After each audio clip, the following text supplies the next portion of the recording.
A cat that merely tolerates your touch is waiting for the interaction to end. They might sit still briefly before smoothly walking away, signaling that while they accept your presence, they lack a deep sense of security with you.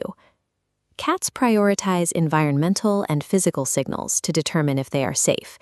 They seek out specific interactions that trigger the release of comfort signaling chemicals, like dopamine and facial pheromones, which most owners unintentionally skip in their daily routines.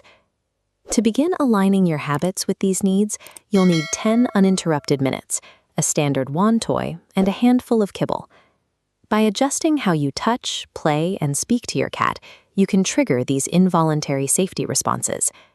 This 5-step routine replaces standard domestic habits with interactions that your cat's brain recognizes as signs of a secure home. Step 1. Physical contact. This diagram highlights green zones, cheeks, ears, and chin. These scent glands need a light approach. Many owners rub the belly or stroke head to tail. These red zones cause unseen stress. Instead, gently scratching green zones releases facial pheromones, communicating safety.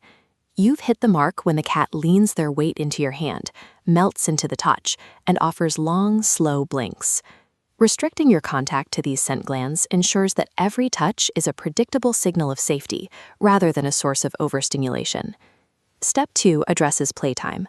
Unlike dogs, cats are not pursuit predators. They are ambush predators. Their hunting strategy relies on stalking, patience, and a single calculated strike. Waving a toy wildly in the air ignores this instinct.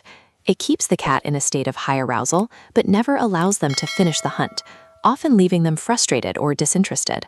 To fix this, mimic the behavior of real prey. Drag the toy slowly across the floor, let it stop completely, and hide it behind a pillow or corner. Give your cat the time to calculate their strike. This is the critical moment. You must let them physically catch, bite, and kick the toy. That final physical capture satisfies their instinctual drive and triggers a dopamine release. Completing the ambush cycle turns a frustrating activity into a rewarding bonding experience. Step 3 involves your voice. Research shows that cats can distinguish their owner's voice from a stranger's, but they are most responsive when that voice fits specific acoustic patterns. High-energy, loud baby talk, shown here as a jagged, chaotic wave, can be overwhelming to a cat's sensitive ears. The sweet spot is a smooth, rhythmic waveform, short, soft phrases delivered at a lower volume. Speak to your cat using this quiet, steady tone. Look for indicators of engagement, such as perked ears, a head tilt, or sustained eye contact. Consistency is key here. Using this specific vocal range allows your cat to associate the sound of your voice with a calm, predictable environment. Step 4 focuses on feeding. Most domestic feeding is hands-off. You fill a bowl and walk away, which removes any social interaction from the meal. Once a week, replace the bowl with a hand-feeding ritual. This mimics the way a mother cat brings prey back to her kittens, establishing a direct link between you and the cat's survival needs. Place a few pieces of kibble in a flat, open palm and wait for the cat to approach. If they hesitate, simply let them walk away. Forcing the interaction will undermine the goal.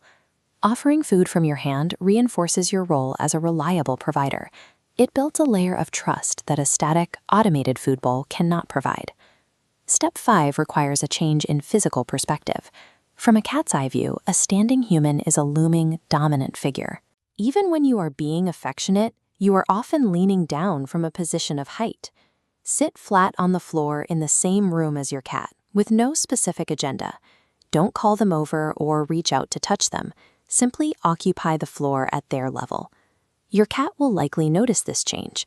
They may glance over, slowly approach, and eventually choose to sit nearby, interacting on their own terms.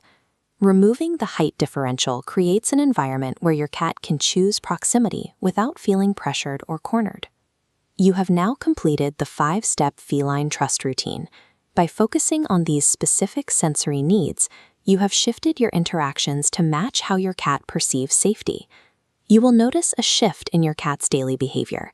They will likely be calmer, more engaged during play, and more inclined to seek out your company, choosing to stay near you without the need for food or toys. To maintain this, keep the tactile, play, vocal, and spatial habits in your daily rotation.